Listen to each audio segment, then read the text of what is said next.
les assoiffés de sang fictif, comment allez-vous en ce début de printemps? Moi ça va bien, je suis redescendu de ma montagne, enfin. Avant de laisser la parole à McCoy, on a une annonce à vous faire. Juillet approche, on va fêter la 3e année de la chaîne et pour vous remercier de votre fidélité, on va préparer un hors-série qui sortira en plusieurs fois tout au long de l'été. On fera des petits top 3 d'après 6 thèmes spécifiques et on ne se limitera pas aux films de genre. McCoy et moi avons déjà décidé, les 3 films qu'on regardait en boucle étant gosses, les 3 qu'on ne regardera plus jamais, ceux qui nous font rire même après les avoir vus 50 fois et ceux qui nous font toujours pleurer. On a besoin d'encore 2 thèmes, alors on a besoin de vous pour nous les proposer. Vous pouvez partager vos suggestions dans les commentaires ou sur notre page Facebook. On vous remercie d'avance pour votre participation. On sait que vous aurez plein de bonnes idées à nous soumettre. Allez, à toi McCoy, les assoiffés, à plus tard en seconde partie.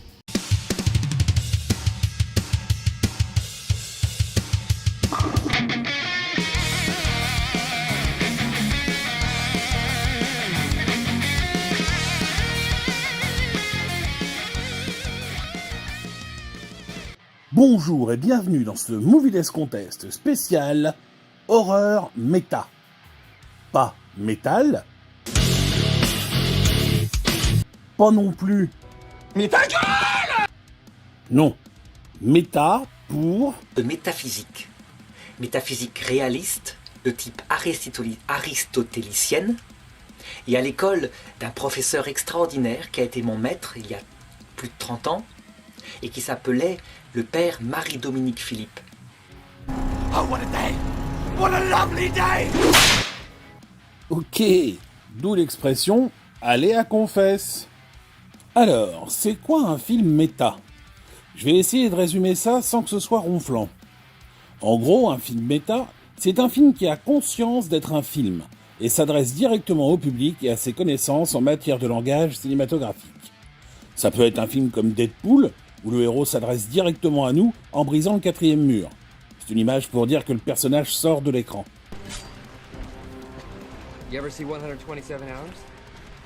Il existe aussi des métapoufias qui brisent le 4e mur, mais ça n'a rien à voir.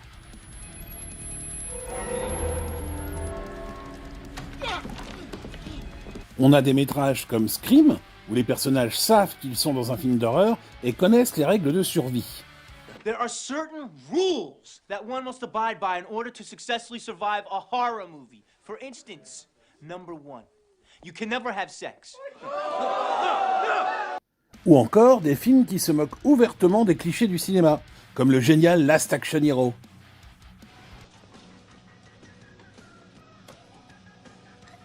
No, it isn't possible. What's not possible? He's fantastic. This is his best performance ever. Le film que je traite le mois prochain est également méta, même si ce sera pas le thème principal, vous vous en doutez. Même Nick Cage a son film méta, le fabuleux The Unbearable Weight of Massive Talent.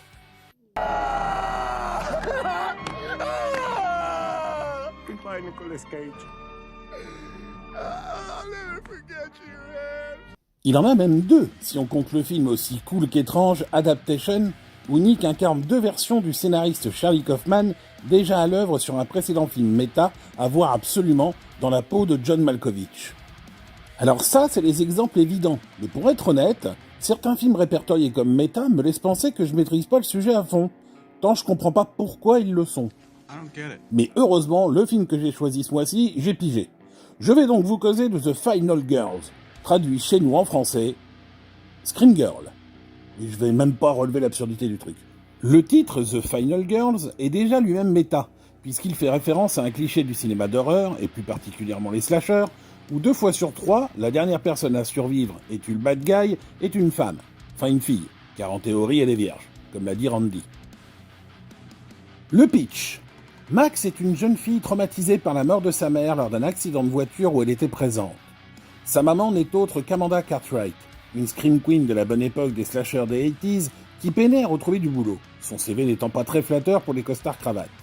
Un jour, Duncan, le grand frère horror geek de la BFF de Max, lui demande si elle serait d'accord de participer à une rétrospective de la saga horrifique Camp Bloodbath, dont sa mère fut l'une des actrices principales, afin de répondre éventuellement à quelques questions concernant sa génitrice. Max accepte un peu à contre-cœur, car le fait de revoir sa maman sur grand écran lui ferait plus de peine qu'autre chose. Mais ayant le cœur à la bonne place, elle veut faire plaisir. Sur place, elle rencontre son amoureux secret Chris et son ex, la pédante Vicky. Vous savez, la meuf trop jolie pour être sympa. Il y en a tout le temps dans les films. Et pas que d'ailleurs. Tous s'installent dans la salle de cinoche et le film commence. Mais peu après, un accident provoque un incendie et notre bande de copains mal assortis se retrouve projetés dans le film. Par quel miracle? Il est maintenant pour eux temps de réfléchir à comment sortir de là en un seul morceau, car dans le film, ils deviennent de potentielles victimes. Max va elle en profiter pour passer du temps avec sa mère, qui n'a bien évidemment pas conscience de l'être puisqu'elle est un personnage. Vous suivez? À partir de là, les connaissances de Duncan en matière de films d'horreur vont aider nos jeunes héros à échapper aux tueurs. Dans The Final Girls, il y a énormément de stéréotypes propres au genre. Les protagonistes se retrouvent dans des flashbacks en noir et blanc pour révéler l'origine du tueur. Duncan explique que les ados qui font du sexe finissent indubitablement par mourir. Parce que dans l'Amérique puritaine, baiser avant le mariage, c'est mal, donc tu mérites de crever. On a aussi les filles qui courent à 100 à l'heure, poursuivies par le tueur qui marche lui à 2 à l'heure, mais les rattrape quand même. Les noirs meurent en premier, parce que dans l'Amérique Dans l'Amérique, être noir, c'est moyen cool, alors ils doivent mourir. On a la voiture qui démarre pas, toutes les gonzesses sont des bombasses et les becs des beaufs, tout est là. Excepté le plan de nichon, parce qu'une paire de Robert, ça peut transformer un ado en pervers. Là-dessus, on a régressé. En France aussi, d'ailleurs. Avant, on avait les pubs Tahiti douche avec des nénettes à Walp sous des cascades en plein repas de midi. Mais maintenant, on a ça. Bonjour. Maintenant on se connaît. Je suis Fred de Carglass. N'empêche, remplacer des pare-chocs par des pare-brises, fallait y penser. Beauf de France. Moi, dans la vie, mon cliché préféré, c'est les Japonais qui prennent des photos. Ça me fait marrer parce qu'une photo, ça s'appelle aussi un cliché. Excellent, non? Au casting de The Final Girls, Thaïssa Farmiga, jeune sœur de Vera Farmiga, de 19 ans son aînée. Néné. Vous la connaissez pour son rôle de Lorraine Warren dans la saga Conjuring et la mère de Norman Bates dans la série Bates Motel. Thaïssa, elle, s'est faite remarquer dans la première saison d'American Horror Story et a participé également à la 3e, 6e et 8e saison.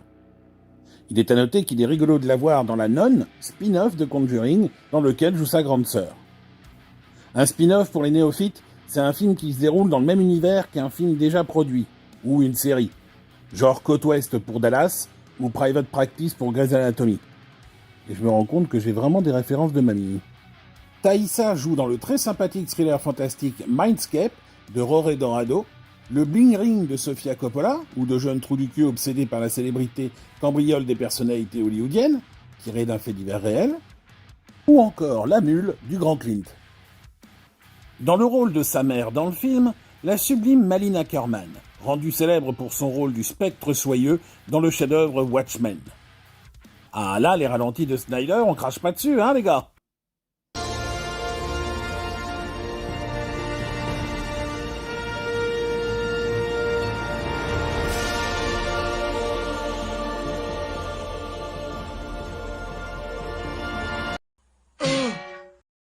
Akerman a une filmographie assez importante, mais n'a pas joui de la reconnaissance méritée.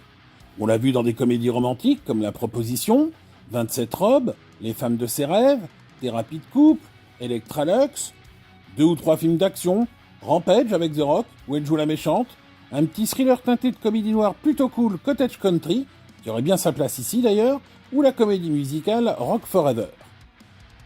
En série, elle participe à ma préférée, Entourage, le temps de quelques épisodes où elle roucoule avec Manu Shriki, et là ça sent le pic d'audience pour la série, un passage dans How I Met Your Mother, un rôle régulier dans la très bonne Billions, et une présence remarquée dans Burning Love, la parodie américaine de Greg le Millionnaire, dont Jonathan Cohen a tiré un remake, La Flamme puis Le Flambeau. Nina Dobrev, encore un canon, révélée par la série pour ados Vampire Diaries. Après des débuts remarqués dans Degrassi, la nouvelle génération, suite de nos années collège. Les années collège, non? Allez, Joey Jeremiah, Spike, Snake, Derek, les It-Remedy, quoi.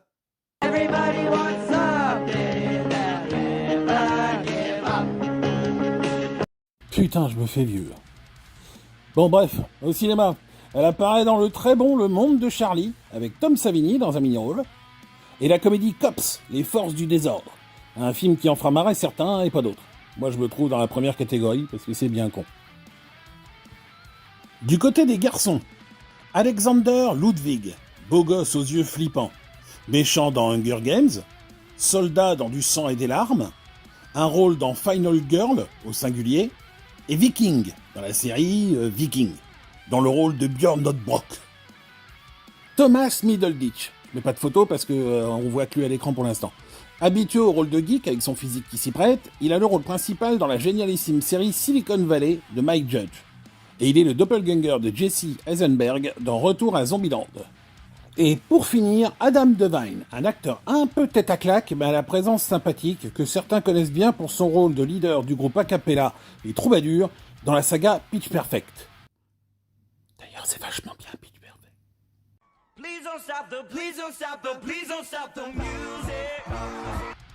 Il a eu la chance de bosser avec la magnifique Alexandra Daddario dans When We First Met, comédie à la Un jour sans fin, assez oubliable malheureusement. Et il est le co-créateur et rôle principal dans la série Workaholics, dont j'ai entendu du bien.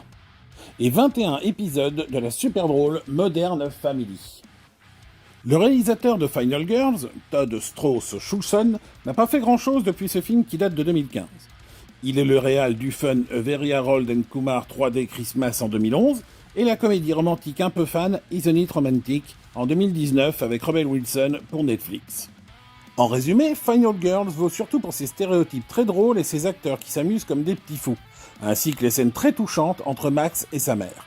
Pour les fans de la musique des années 80, la vraie, l'américaine, pas ça. Oh Thierry, ta gueule. Le hit de Kim Carnes, Betty Davis Eyes, en hommage à l'actrice du même nom, plane sur le film. Jusqu'à un final qui nous prend par surprise et parvient à arracher quelques larmes aux plus sensibles. Donc pas Cathy, qui ressemble à ça quand elle regarde la mère de Bambi se prendre une bastos.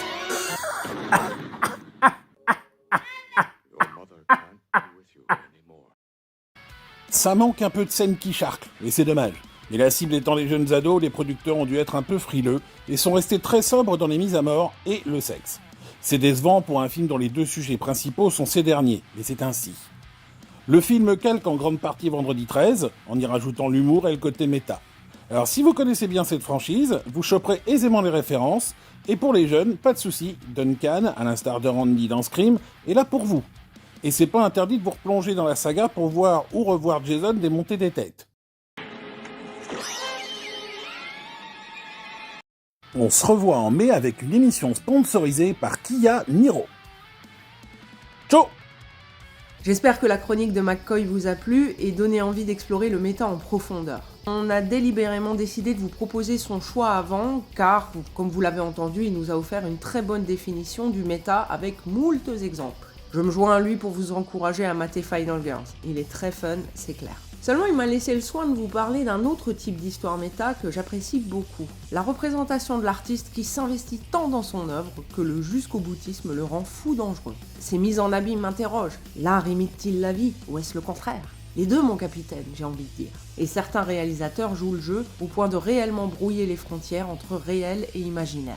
Notre genre préféré devient alors l'outil parfait qui, cerise sur le gâteau, va impliquer le spectateur. Et la foire aux questions continue. Est-ce que ça va trop loin dans la compléance ? Suis-je complice ? Ouh !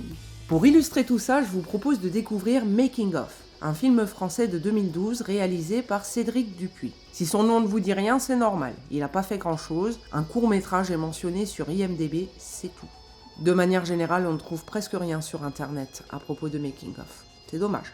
Côté casting, ça va aller très vite également. On ne les connaît pas. Notons un premier fait intéressant, le personnage principal interprété par Olivier Bureau, qui ressemble au résultat d'un mélange génétique entre Didier Bourdon et Antoine Daniel, n'est autre que Cédric Dupuis, réalisateur. Chose risquée. En flirtant avec le réel, certaines mauvaises langues pourraient affirmer que Dupuis vrai et Dupuis fictif ne sont qu'une seule et même personne. Ce serait pas la première fois, hein. Souvenez-vous du bordel autour de Cannibal Holocaust. C'est pas le trou, mais le temps Pax Beat. Ok, let's go. Pour le pitch, le film s'ouvre sur des décors ensanglantés, le réalisateur qui se présente, puis fuck le suspense. Le nom des acteurs apparaît de manière prophétique. Ouais, on connaît les victimes, et il y a un chat dans le lot. Tout est faux pour nous, devrait aussi l'être dans l'univers du film, mais non, tout est vrai. Le en hommage à tout grillé. Et d'ailleurs, le nom des acteurs, c'est le nom des personnages et non des acteurs. Sauf que pour nous, quoi qu'il en soit, tout reste fake. J'adore ces petits jeux. Ça me rappelle une autre scène venue d'un film fantastique où le mécanisme est le même. Saurez-vous deviner les assoiffés ? Je vous donne un indice. C'est l'adaptation d'un livre qui est le premier d'une saga. Cédric réunit tous ses amis. Aline, sa copine, qui lui rappelle sans cesse que... Y a pas d'argent magique. Mathieu, son meilleur pote, avec sa femme, Camille, accompagné de leur chat. C'est le prix. Voilà. Parce que chat au prix, voilà. Jonathan, un pote du boulot, et Arnaud, sa némésis. Cédric annonce son projet de film à tous, il leur demande de jouer pour lui, mais tout ça ne dit rien qui vaille à personne, y compris nous, spectateurs. En mode fan footage détestable, les acteurs qui ont l'air nuls, l'intrigue vue et revue. Ça va être du grand Mendes. Le premier jour de tournage confirme la catastrophe à venir. Comme ça, on rigolera ce week-end. On passera un très bon moment et on fera oublier ce cauchemar. Ça n'est pas aussi bien que prévu, c'est un fait. Jusque-là, c'est allé, mes amis, jusque-là. Parce que même s'il y a une amitié de longue date entre nous, je vais pas laisser ce genre de détails exploser mon projet. Dupuis n'abandonne pas. Il veut tellement faire un chef-d'œuvre avec rien du tout. Il est si persuadé de son génie qu'il en pète progressivement les câbles. Il devient désagréable, voire insultant. C'est un peu basique ton histoire quand même. Et toi, ta gueule, elle est pas basique ? Tyrannique. Putain, mais on ressent rien là! Pour finalement commettre l'irréparable. Le projet prend alors une autre dimension. Dupuis va joindre l'utile à l'agréable en filmant tous ses forfaits et en faisant des montages cinématographiques. À partir de là, le bouton de réglage des extrêmes est tourné au max, autant pour Dupuis et sa conception de l'art, que pour le scénario, où tout le monde crève de manière toujours plus imaginative, mais choquante. Ce qui nous emmène directement au classement des morts. Cédric se soucie du regard de son public, et il veut nous en donner pour notre argent. Je sens que des gens comme vous ont envie de mieux voir. Il libère sa créativité et ça donne des trucs vraiment sympas. La machette de la classe revient à la séquence beatbox, même si je triche un peu parce que la victime est déjà morte. C'était d'abord parti pour un couteau à beurre de la honte, une simple noyade, décevante après le meurtre d'avant, à part sa réplique « Laisse rentrer l'eau dans tes poumons, voilà !» qui m'a fait rire. Et là, comme si le perso ne voulait pas détruire son Def Contest. Je sais ce que vous vous dites. Que le meurtre est trop rapide. Indigne de ma créativité. Il nous offre un beatbox. 3, 2, 1, c'est parti.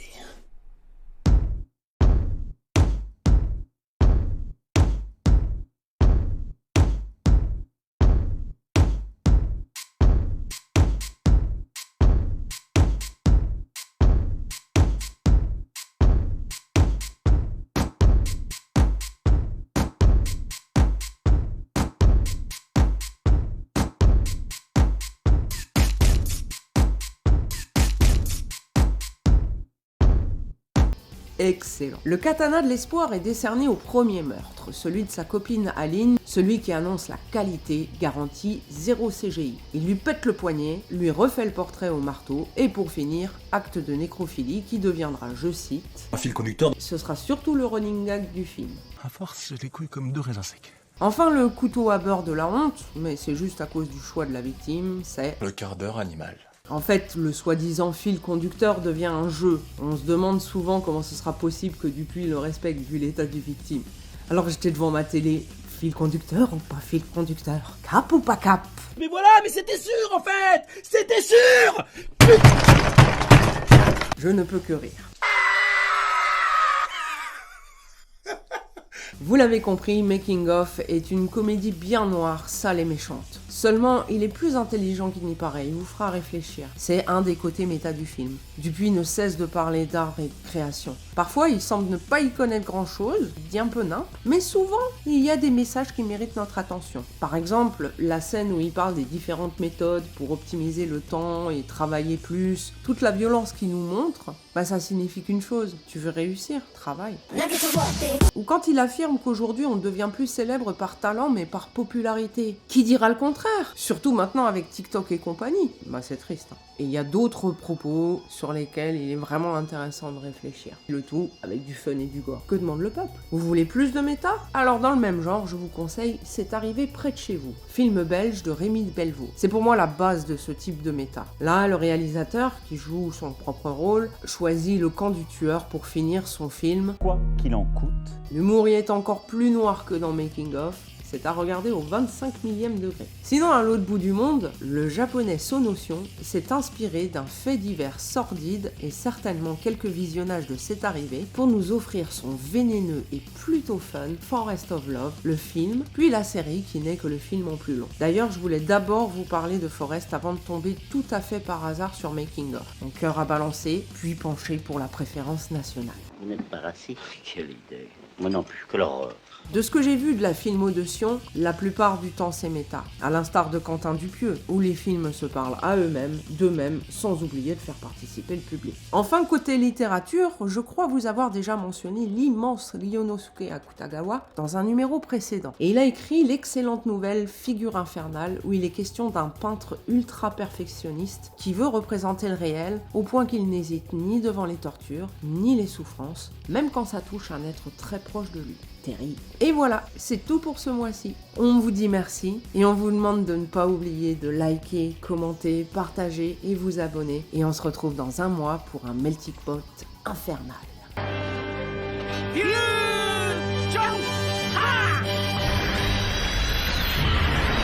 Ciao.